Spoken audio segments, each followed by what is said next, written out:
All right, let me see if it's gonna work. Where's she at? She's on this side.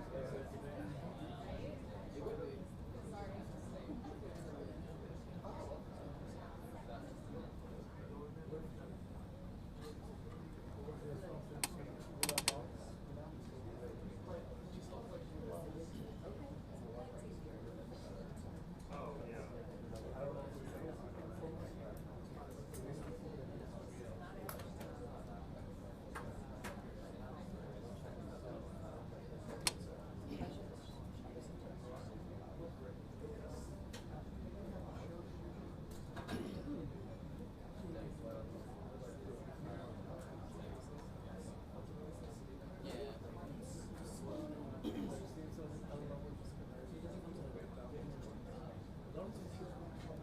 Yeah, we were late and somebody saved a spot for us. We couldn't get a spot.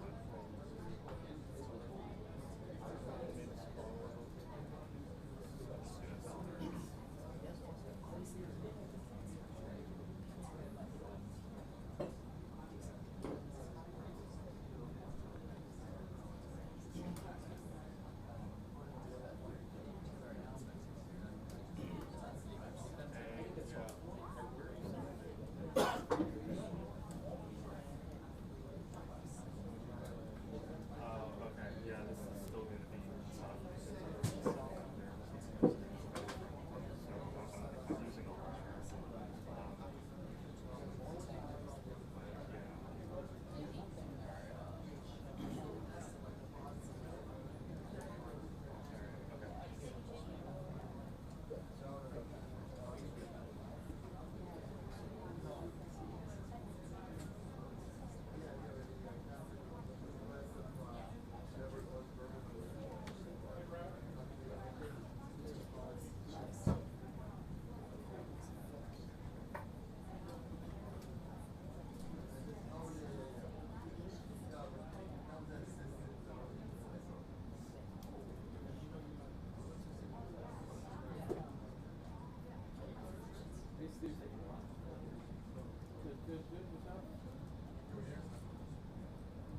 Yes, the new things have all this kind of thing.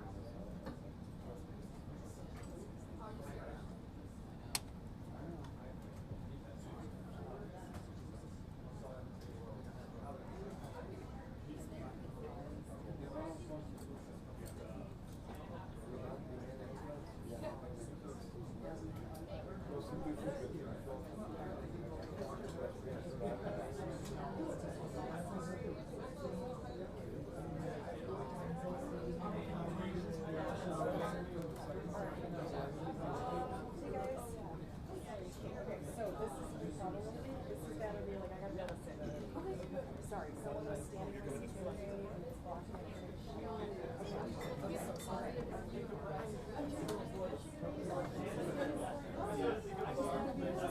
so sorry.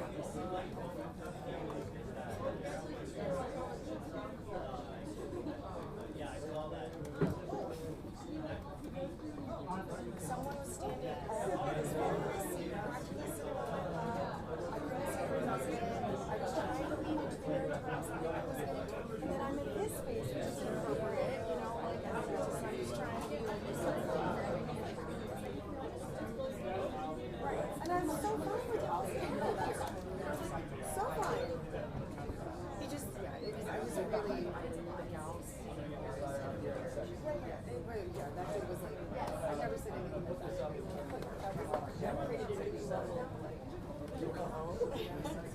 That's not a photo position for the briefing. Is this okay? Is mine good here?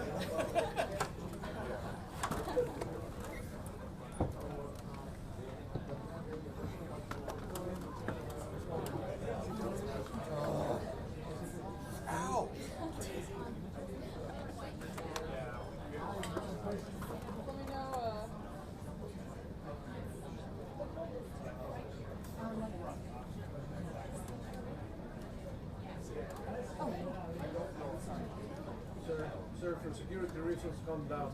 You only have to be worried if he's also got a glass of bourbon.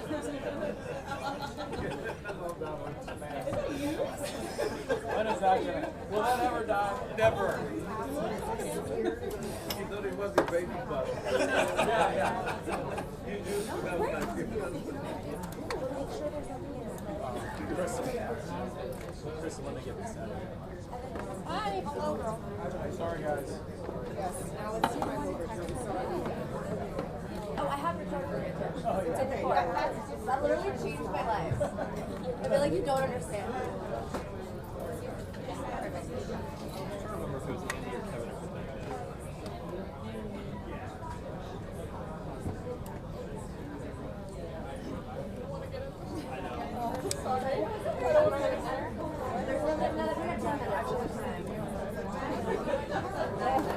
We're always there. But this year, no.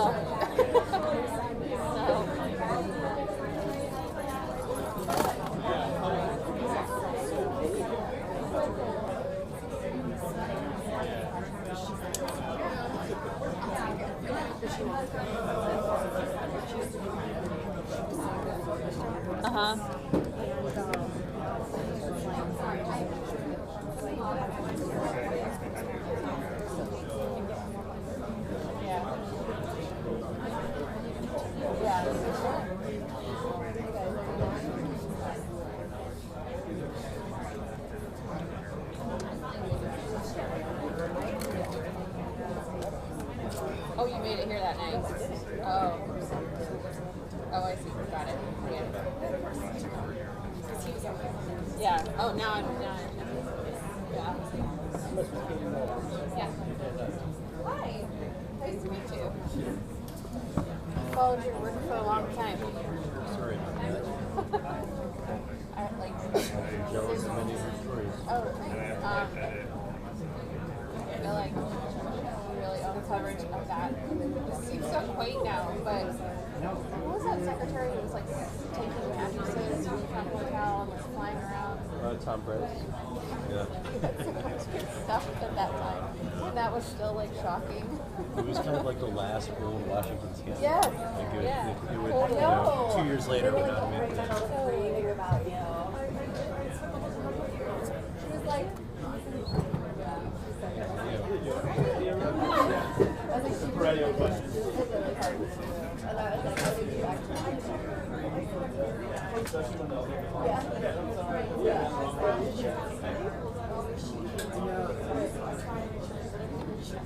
she loved it. She loved it.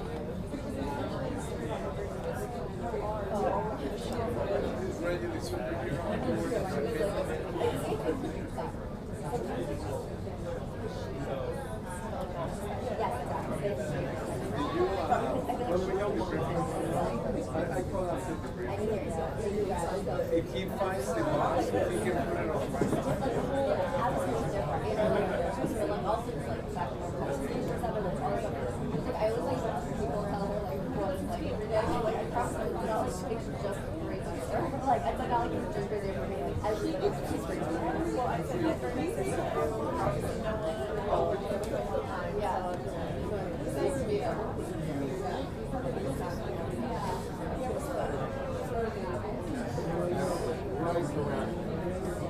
Yeah, people come through. Yeah.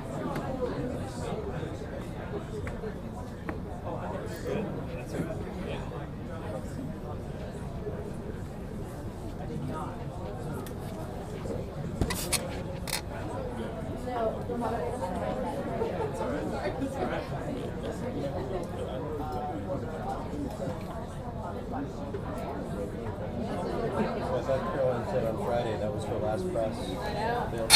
Hey, buddy. How are you? Yeah, I'm good. You really have moved up in the world. Yeah. This is good though. You'll like take the bullets. Actually, terrible word. You should not use that word. You'll take the slings and arrows. Yeah. You will take the heat. You'll absorb it. You're like a heat shield. Yeah. I haven't read your beehive yet, but Hey, hold up. it's fine. I mean, it was one of those weekends where we had so many family events that I didn't like have time to stop and do anything. It was my kid's birthday on Sunday morning, and I got home on Saturday night. My youngest, yeah. Oh my God. When I got home on Saturday night, my wife could have like cared less. She's like, the baby's crying. What time did you get home? How about you? I got home. I had to write public, and then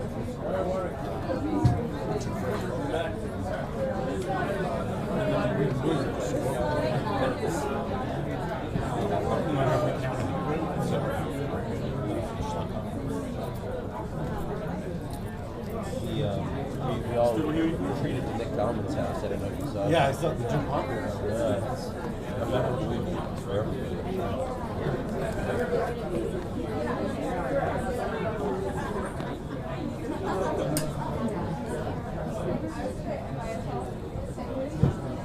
Not quite.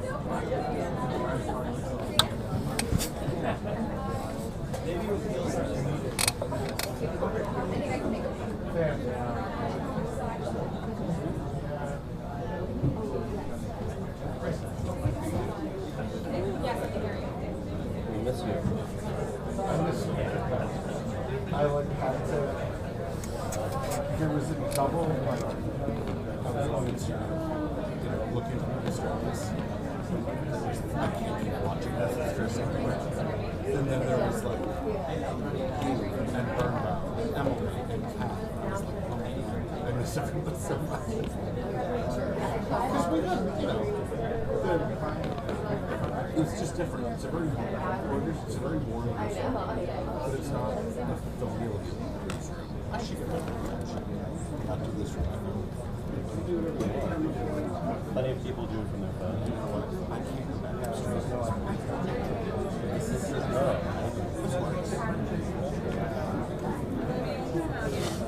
You can feel all the people in this room for help and having passed forward to that.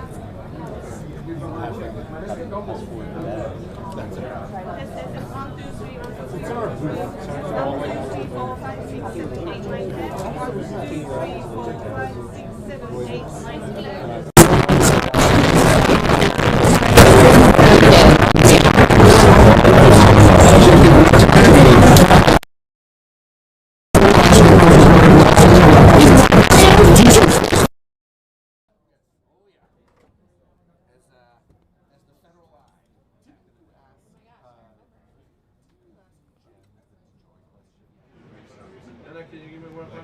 Sure.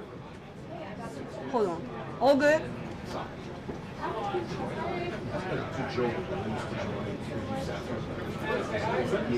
Good? 1, 2, 3, 4, 5, 6, 7, 8, 9, 10. 1, 2, 3, 4, 5, 6, 7, 8, 9, 10. 1, 2, 3, 4, 5, 6, 7, 8, 9, 10. Good, good, good. Okay, okay, okay. I was very confused. I take no credit. Thank you. Sure. My name's All good? I was watching the interview by editor, and I kept looking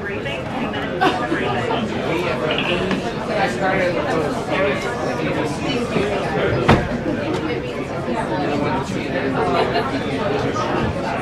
was really watching the names and I got and I also had like college stuff that started taking different guys. write about that at some point. We talked about it. We get congrats for each other's birthdays and promotions.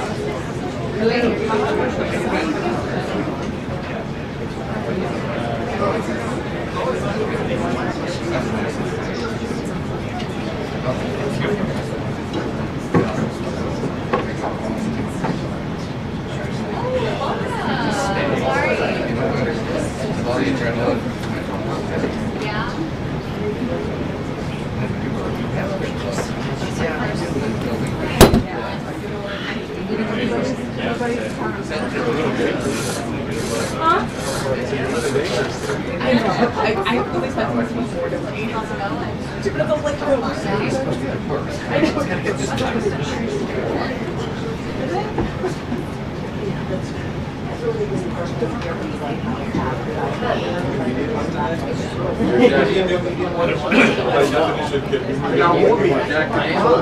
Thank you so much.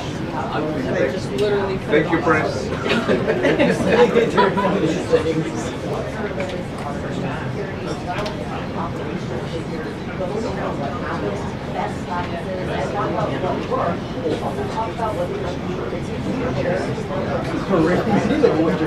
I'd go backwards.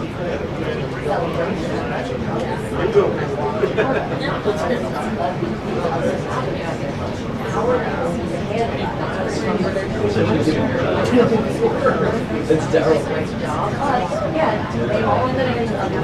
Was it the NBA?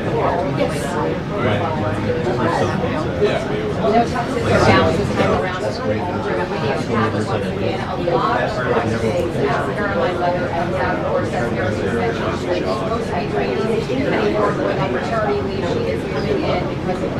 Serious circumstances, a lot of questions still remain about security. Will they be changed on security for the president?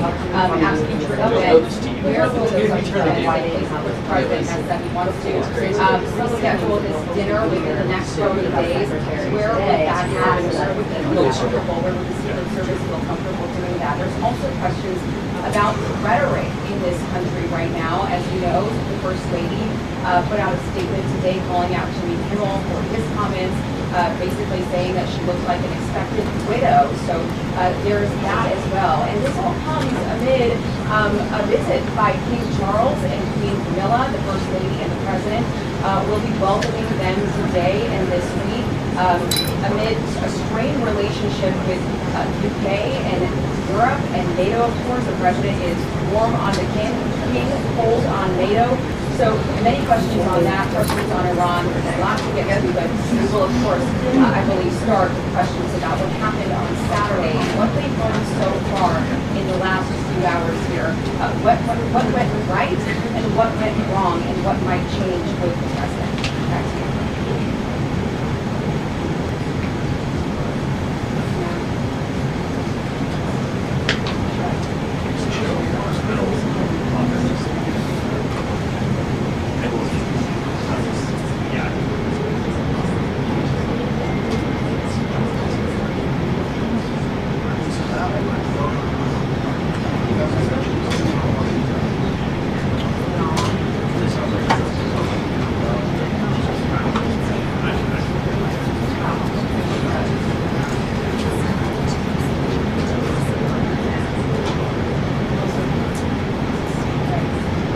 I think that will be one of the first questions here, because, as you heard the president on Saturday, he wants to have this event within the next 30 days, and the big question is, where can we possibly do that? Do we go back to the Hilton? And if so, what would the security look like? Was the president even feel comfortable? So the Secret Service, of course, is here in Carolina. Good afternoon, everyone. Later today, President Trump and the First Lady will welcome King Charles and Queen Camilla for a state visit here at the White House. First Lady Melania Trump has led all of the preparation for the state visit, which will honor the long-standing and special relationship between the United States and the United Kingdom. As I told many of you on Friday afternoon, I thought that would be my last time taking your questions until after my maternity leave. But given the attempted assassination of the president and, quote, top Trump administration officials, as the depraved shooter noted in his manifesto at the White House Correspondents Association dinner on Saturday evening, I felt it was prudent to be here today to answer your questions and inform the American people about how the administration is responding to yet another attempt on President Trump's life. Saturday was supposed to be a joyful evening, celebrating free speech and the First Amendment with all of you, members of the press. Instead, the night was hijacked by a crazed anti-Trump individual who traveled across the country to assassinate the president and as many administration officials as possible. This is the third major assassination attempt against President Trump in 2 years. No other president in history has faced such repeated, serious attempts on his life. First and foremost, the President, the First Lady, and everyone in this White House are extraordinarily grateful to the brave law enforcement professionals who sprang into action to apprehend the would-be assassin and keep all of us safe. The President would especially like to express his gratitude to the men and women of the United States Secret Service who acted with the utmost professionalism, courage, and sense of duty.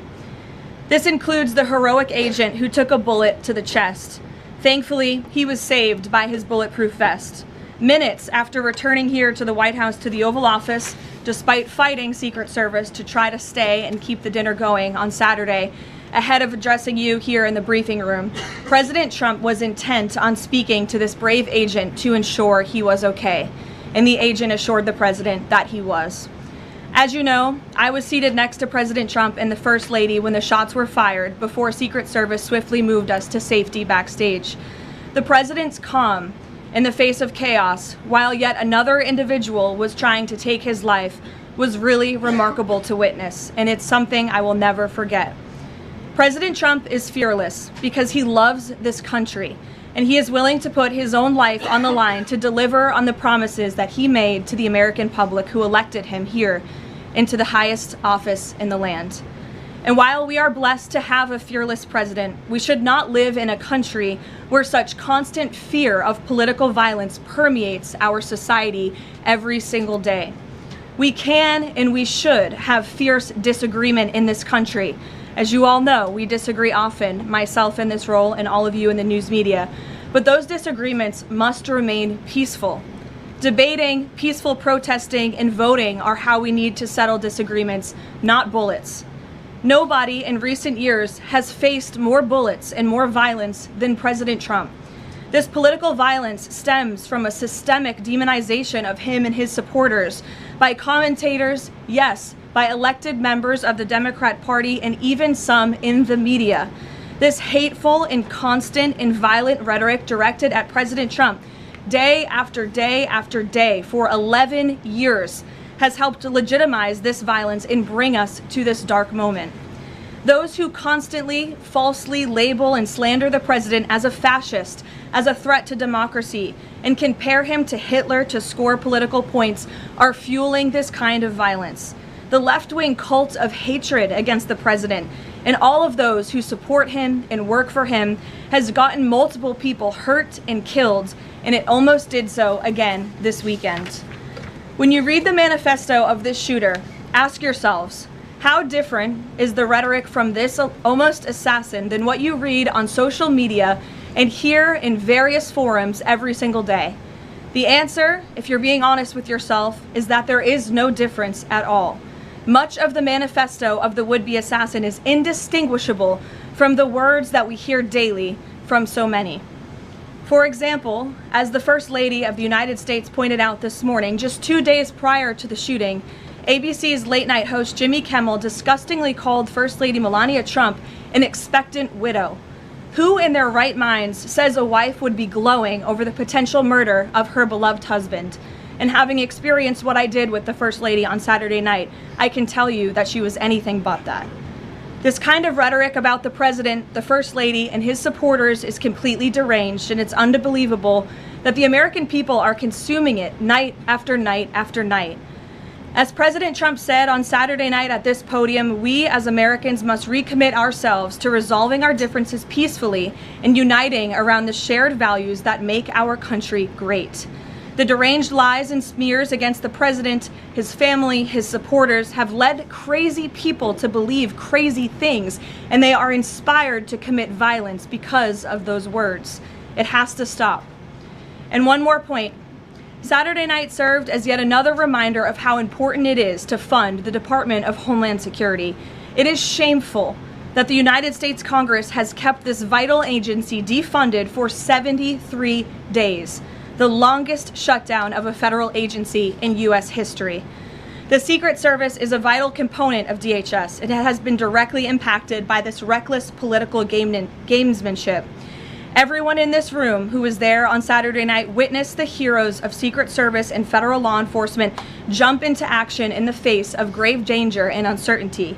Agents put their own lives in harm's way to protect the president, the First Lady, the Vice President, and members of the cabinet. One agent can be seen in video footage literally jumping onto the stage, not knowing where the attacker was or where the bullets were coming from at that point, to place his body in front of the President of the United States. These men and women are heroes. They perform their duties daily, and they have children and families too. And they do it despite the political turmoil surrounding their agency. Make no mistake, this defunding of DHS should be a national scandal. If Republicans defunded DHS and we saw in another attempted assassination on a Democrat president, I would hope that the media coverage would be relentless and unforgiving, and I hope that it continues to be now. With the World Cup, America 250, the 2028 Olympics, and a presidential election all ahead, the Democrats' obstruction is placing an enormous and totally pointless burden on the Secret Service that can get more people killed. Enough is enough. There should be no further debate about this. Democrats need to do what President Trump has been calling on them to do for 73 days in a row and fund the Department of Homeland Security, period. This is a national emergency, and every member of Congress needs to put their country over party and get the Department of Homeland Security funded. With that, I will take a few of your questions today. Daniel, thank you for being here. Why don't you kick us off? Thank you, Caroline. The president, Saturday after the assassination attempt, came here. He emphasized that law enforcement did their job, keeping everyone safe over dinner. House Speaker Mike Johnson came out and said he believes the president needs greater protection. What is the White House's message to the millions of Americans who wake up here today nervous, uneasy about the safety of the president at events like this and the safety of other cabinet members? Well, we certainly understand their fears and their worries. As you heard from the president himself, he continues to have trust in the United States Secret Service. As I just said, these are great men and women who are doing their jobs and performing their duties honorably. As we all witnessed on Saturday evening, within minutes, the president, the first lady, the vice president, members of the president's cabinet were ushered out of the room. The perpetrator who sought to inflict massive harm, as we all now know with the release of the manifesto on administration officials and the president himself, was stopped at the security perimeter that was set up. He tried to charge through it, as you saw on video, and he was quickly neutralized by Secret Service, and thank God that he was. With that said, obviously the White House is always asking the tough questions and ensuring the safety of the president. I understand there will be a meeting early this week convened by the White House Chief of Staff Susie Wiles with top DHS leadership, members of the United States Secret Service, and our own operations team here to ensure the safety and the security of the president, as we do have many of these major events moving forward. So we're always monitoring operations and procedures, always asking the tough questions to ensure the president is safe, and the American people should be assured there's no higher priority for the president and his staff than the president's safety. Caroline, Friday you said that you thought that gaggle out of the sticks would be your last one before your baby. Back in 2024, when the president had the attempt on his life in Butler, you cut your maternity leave short back then. You're obviously back here today after Saturday. Can you just elaborate a little bit why you felt it was important to be here to bring to the media and talk to the American people from the stand? Sure. It's sort of crazy timing when you put it that way for both children with 2 assassination attempts against the president. I'm honored to work in this job. I view this job as the president's spokesperson and the White House spokeswoman as public service. It's not just any job. I'm honored to do it, and I'm honored to work and speak on behalf of President Trump, who has faced unprecedented adversity and challenges, and I'm honored to work for him. And again, as I witnessed on Saturday night, just his dogged resolve and determination to get back onto the stage, and he was pushing Secret Service and law enforcement to allow him to address, and that really, I think, hopefully gives the country the type of strength that we need. And I certainly know, as his spokeswoman, and I can speak on behalf of all of the staff here at the White House, the president inspires all of us to just keep going and keep fighting every day. Thanks, Daniel. And congrats to you on your new baby. He's beautiful. Aisha. Just on the rhetoric, you mentioned the First Lady and Jimmy Kimmel. Jimmy Kimmel's comments were, "Mrs. Trump, you have a glow like an expectant widow." And he said this days before the shooting, but there does seem to be a normalization of rhetoric about assassinating this particular president. How can this administration try to put an end to this? Well, I think you heard it directly from the president on Saturday night, Aisha, that in his words, we need to recommit ourselves as a country to toning down the rhetoric and to unifying around what makes our country great. That's true of everyone who works in this White House, but as I said, it's also true of everyone who has a voice and a platform across this country, whether you're on television, a podcast host, people listen, and when you have mentally disturbed individuals across the country who are listening to this crazed rhetoric about the president day after day after day, it inspires them to do crazy things. And unfortunately, it's not just the media, it is the entire Democrat Party has made their pitch to voters across the country that Donald Trump poses an existential threat to democracy, that he is a fascist, and that they compare him to Hitler. I mean, these are despicable statements that the American people have been consuming for years. And so many mentally perturbed individuals are led to believe these words are truth and then are inspired to act on it. I have a whole host of examples that we can share with you after. It is pages and pages of major Democrat Party elected officials saying, such as Rep. Hakeem Jeffries just this month said, "We are in an era of maximum warfare everywhere all the time." Governor Josh Shapiro said heads need to roll within the administration. Senator Alex Padilla said people are, quote, dying because of fear and terror caused by the Trump administration. Senator Elizabeth Warren, President Trump is making the country look like a, quote, fascist state. Senator Adam Schiff saying President Trump using a dictator playbook. Senator Ed Markey calling President Trump a dictator, saying that this administration's actions are authoritarianism on steroids. Governor J.B. Pritzker, never before in my life have I called for mass protest disruptions. These Republicans cannot know a moment of peace. You have Rep. Presley saying, "We'll see you in the streets." Rep. Monica McIver, a Democrat representative on Capitol Hill, "We will not take this shit from Donald Trump. He thinks he's a dictator. We are at war."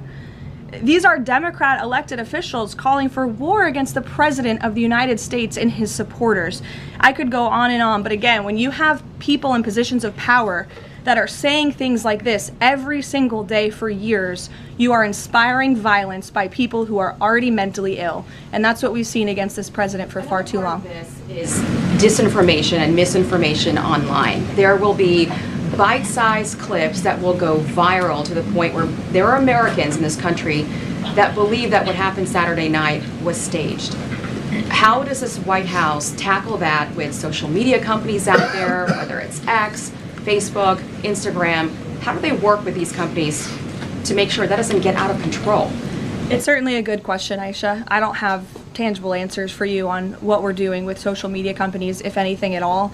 What I will say is it's very important to us that we get the truth and the facts about this case and any case out there as quickly as possible to dispel some of that crazy nonsense that you do see running rampant online. And I think the Department of Justice and the FBI thus far have done a good job of disseminating the truth and the facts about this alleged attempted assassin, the perpetrator in this case, and I understand he'll be arraigned in court very soon. You all see that, and the Department of Justice will be giving a briefing and an update later today. So as far as we're concerned, just providing maximum transparency, and hopefully people will believe the truth rather than the lies and the conspiracies that so often do go crazy on social media.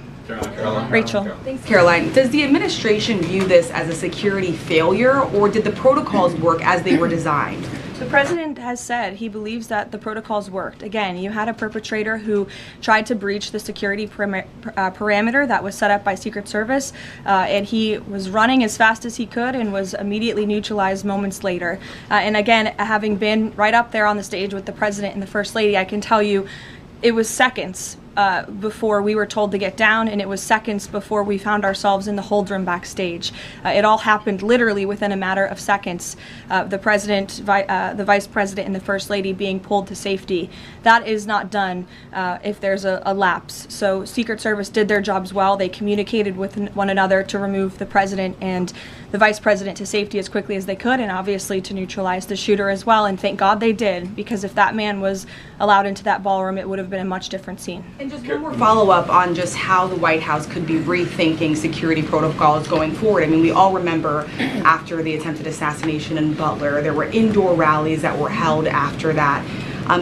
Is that out of the question, changing any additional security protocols when it comes to how the president does these events that are outside of the White House? I definitely wouldn't say changes are out of the question. I think, again, that it's up to the White House here, and we view it as a great responsibility to ensure the maximum safety of the president and the vice president and the entire cabinet.